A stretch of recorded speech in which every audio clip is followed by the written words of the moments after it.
Dévastée, la ville de Jisr al-Chourour est un champ de ruines. Honnêtement, toute la ville a été détruite. Ici, c'est vraiment la catastrophe et vous ne voyez qu'une seule rue. Jisr al-Chourour est une grande ville et elle est détruite jusqu'à l'hôpital qui est à la sortie de la ville. C'est un vaste champ de ruines maintenant.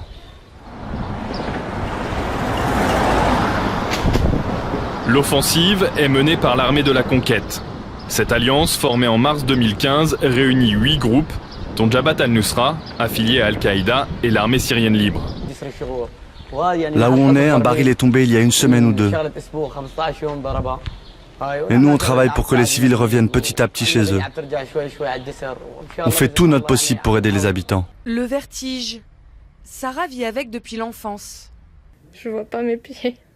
Aujourd'hui, accompagnée d'une psychologue, elle se promène en haut d'un immeuble, en toute sécurité. Ça procure quoi comme... Dans le sens où la personne est immergée en réalité virtuelle, gêne, et que progressivement son niveau d'anxiété diminue. Si la réalité virtuelle est utilisée depuis les années 70 par la NASA, ce dispositif mis à disposition des thérapeutes, agoraphobie, claustrophobie, peur des araignées, en France, 6 millions de personnes souffrent de troubles anxieux. Dans la réalité virtuelle, pas de limite. C'est pourquoi la start-up toulonnaise compte bientôt s'attaquer aux addictions et aux troubles du comportement alimentaire.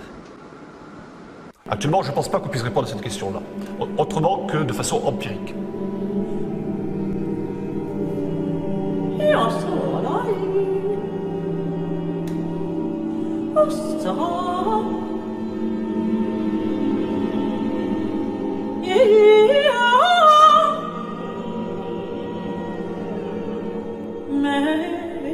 On a besoin pour voir en 3D de ce type de lunettes qui ressemble beaucoup à ce qui se fait en cinéma.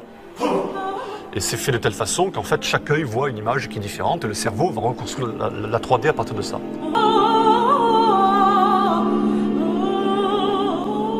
Une personne qui va voir un objet en 3D dans une scène de réalité virtuelle a envie de la saisir. Et c'est ça qui nous intéresse, c'est de comprendre pourquoi ce comportement est aussi réaliste alors qu'on n'est pas dans une vraie réalité et qu'on sait qu'on a